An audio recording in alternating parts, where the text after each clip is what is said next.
of Manufacturing Talk Radio. We are with Haytham Elhawary today, and he's been on our show before, Lou, and we talked to him about very cool wearable technology. The website is wearkinetic.com. The company is Kinetic Inc., and he is the CEO. Haytham, welcome back, and I'm excited what you're going to talk about today. Yeah, no, thanks for having me again. I really appreciate it. This is great. So what's your new toy of the week? So Lou, I mean, just if you remember, last time I was here, we were talking about wearable technology to help reduce injury rates, especially for folks on the manufacturing floors, people who are doing very physical work, logistics, manufacturing. And so last time, we were on the radio and I couldn't show it to you, but this time I thought I'd be able to show it to you.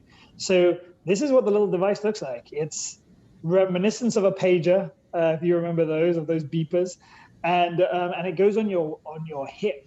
And so you would typically open it up, put it on your hip, and then you'd be good to go. And with that, you'd start working.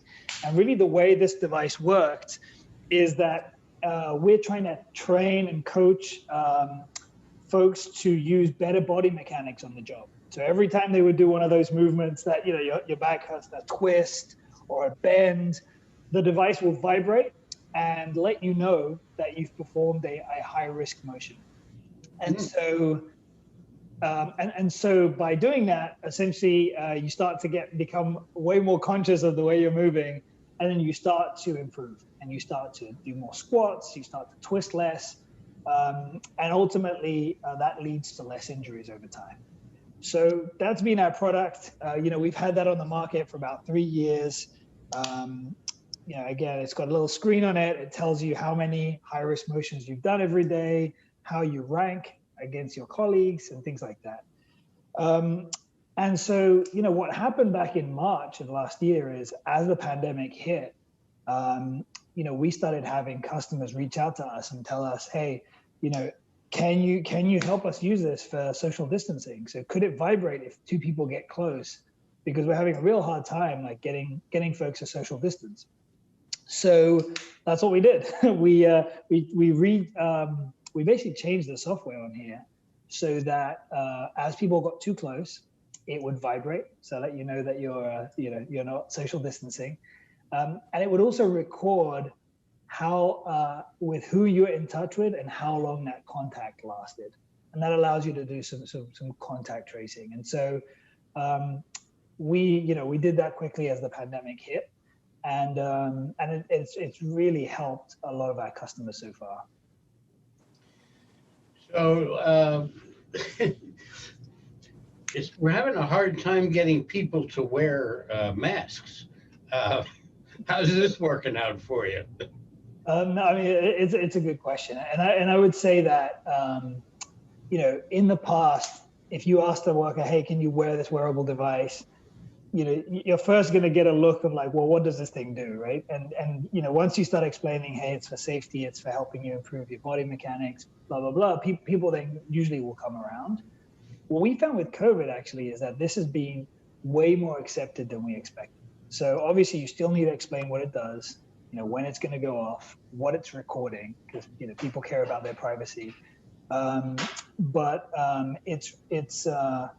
we've actually found that in general people are pretty open to wearing it, and I think especially inside facilities, there's been this sense of sort of we're in it together, and so as long as everyone has to wear it and everyone is on board, we found that generally it's been pretty well accepted. Is this? Sorry, Tim, go ahead. Haytham, I'm curious with this device, and what's running through the back of my mind is Peloton. And, everybody gets on their Peloton and they share their riding experience. Is this a useful device that I could get, put on my hip? I'm not in the workforce, I'm not in a factory setting, but just for my own personal use, personal movement, and even compare myself to other people out there to see, am I behaving better than they are? Yeah, I mean, it's a good question. And I think you're hitting on two topics there. So one is, this really is only measuring the distance between this device and another device like it. So really, it's only valuable if everyone around you is wearing it. So that lends itself well to like factory settings, but less well, obviously, to sort of being, in your home or outside when you go to the store or whatever. So that's why we typically haven't sold this to a personal individual, just because, if no one else is wearing it, essentially it's useless. Right. But you are hitting on something interesting. So for us, any type of technology like this, for it to stay interesting and relevant over time, there has to be it has to almost be a game associated to it, right? And so on the device there's a screen, and there's a screen on purpose because that way we can show data to the workers. So we show them things like, how many steps have you taken today? How many close contacts have you had? How many high-risk postures have you done? And are you getting better? And people engage with that. And then at the end, we rank you. We say, all right, you are in your facility of 100 people, you are the 7th, right, or number 3. And I can tell you, when you see that you're number 3, the next question you're going to ask is who's number 2 and who's number 1, because I'm going to go after them. So you start to see this like really good, friendly competition for the most part that happens where people are sort of motivated to try and improve because they want to win, because they want to see themselves make progress. Sure. And I was really referring to your previous device when we had you on the show. If that has that personal use application, that could be kind of fun. Yeah, no, it's true. And in theory, like there is a personal use to this. We have several employees who are weightlifters and they wear it to the gym because they just want to make sure they're using good posture as they lift. So it definitely has a personal use. Smart, Lou. So, Haytham, just change the sensor so that you can, anything that gets in your way that you come close to 6 feet, it vibrates. Yeah, so you're right though. Like it would require a different sensor, but we definitely thought through that, because that way if you get it close to anything, it will vibrate. Yeah. So it definitely. I guess the main thing, the biggest challenge with this is that when we adapted it to the pandemic, we didn't want to change the hardware, because then you've got to go through manufacturing again. It just takes time, and we want it to be relevant very quickly. So we were lucky that the sensors we had here to measure distance were already in here, and so we were able to just do a quick software update over the air remotely, and literally overnight, our customers were then able to use it in the new function. So I think the next step, Lou, is the zapping. That's the when someone gets too close, it's zapped. That's generation 2. I'm going to play the naysayer here for a minute, because there are those people out there, and people have been worried for decades now about the electronics of a cell phone being worn on your hip that may cause all kinds of stuff. Do you have that issue with this? Are you talking about like illnesses or like the radiation from the?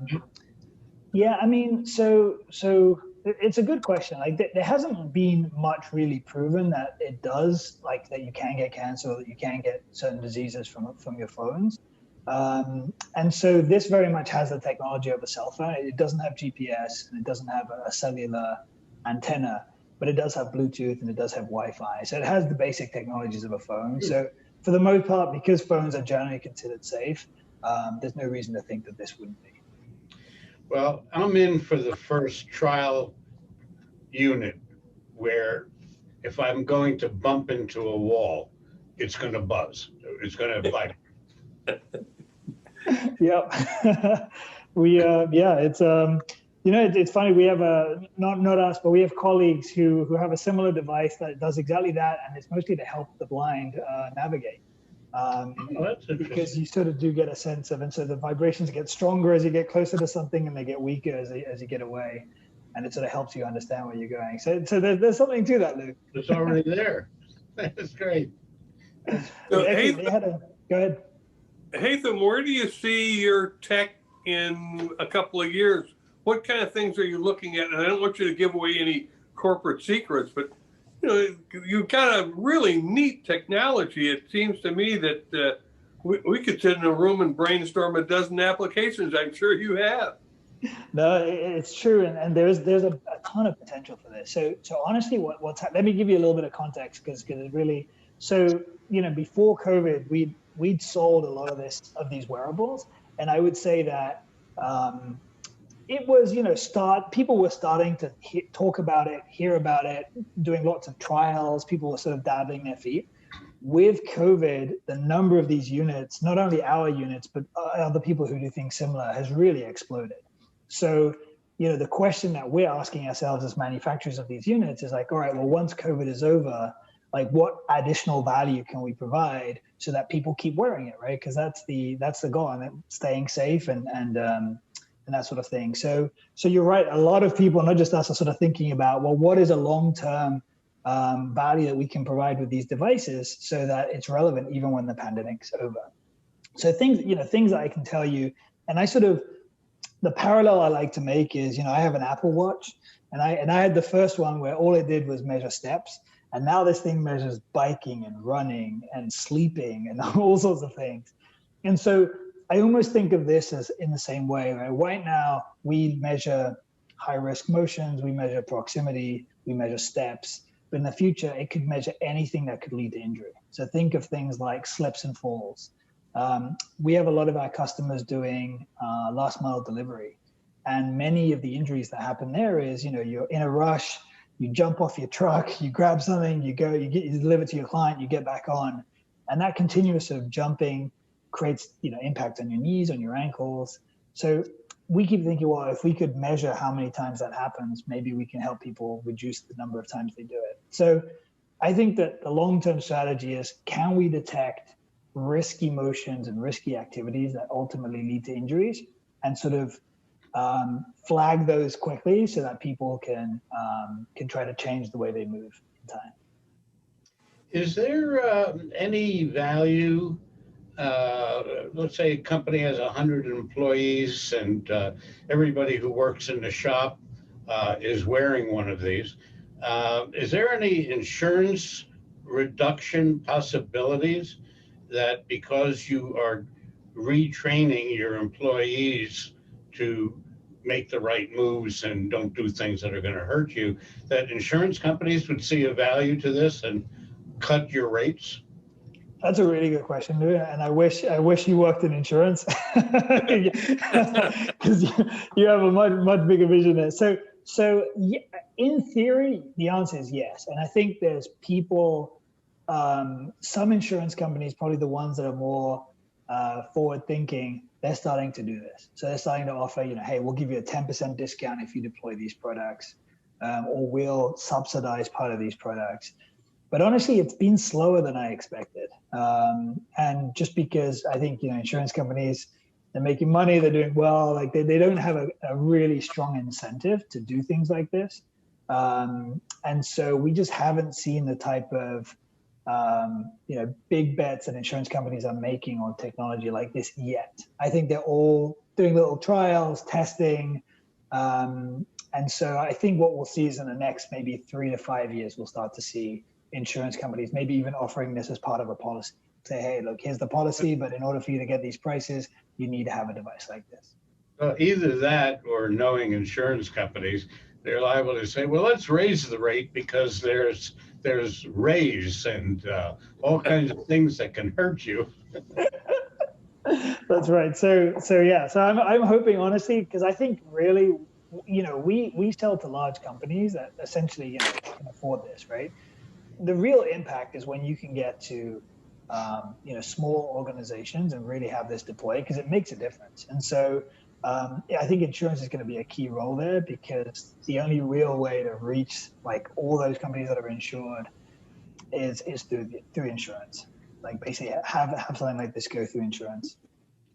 Is this item sold, rented, leased? Yeah, so it's actually leased, and the reason we do that is a couple of things. Is one is you essentially pay for a working device. So if it breaks, we replace it. When we update the software, like we did with COVID, you get the update automatically for free. So the lease sort of enables you to always have a working device and have the latest version of the software. So we lease it, and it's usually paid sort of on an annual basis. Very good. Very Yeah, good. it's very, very cool stuff. Haytham, we're glad that you came back on the show. We love it when our guests return with their newest information. You've got a device that's clearly helpful to the warehousing industry and manufacturing and production, and we were glad to have you on the show. And thank you for coming back and kind of giving us a COVID update. Well, thank you both. Let's have your URL and email address. Absolutely. So if you want to look up more about the company, it's www.wearkinetic, so WearKinetic.com. And my email address is Haytham, that's HAYTHAM @wearkinetic.com. Great stuff. Again, Haytham, thanks for joining Lou and I on Manufacturing Talk Radio. Thanks for having me. It's been a pleasure. Take care. You too.